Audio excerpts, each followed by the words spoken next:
You know, Scott Norton would never came home if he wasn't for Antonio Inoki. Really? He would have been dead long time ago. You mouthing off to people? Well, he's got a call with, I don't know if you know the story, but his wife Tammy Mhm. thought that he didn't know he was in North Korea. Thought he was in Korea. So she looks up South Korea, and South Korea is like Tokyo, right? Bars, party, neon lights, all that. So Scott is supposed to call Tammy every day. Well, he doesn't call for 4 or 5 days because you can't call. Only way you can contact United States is you call China. They call United States and they patch it through. Only way you can call.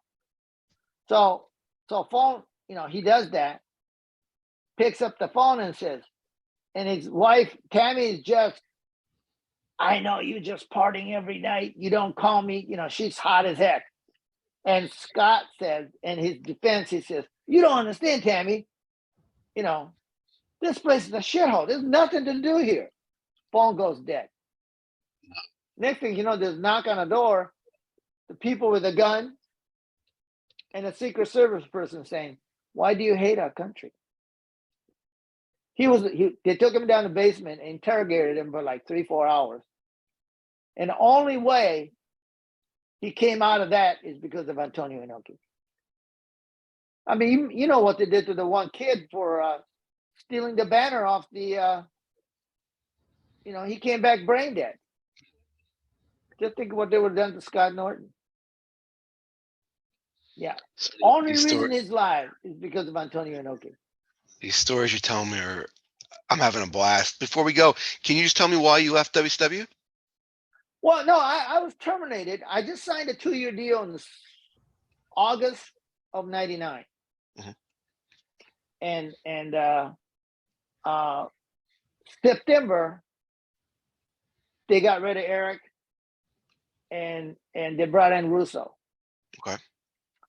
And first thing Russo said, one of the very first things Russo says is, I'm from America. It's a matter of public looking. You guys can go look it up. All you have to do is type in Vince Russo /racist, and you'll find all this stuff will come up. But what he said was he's from America. He didn't give a shit about Japanese, didn't give a shit about the Mexicans. And he said shit like 10 times.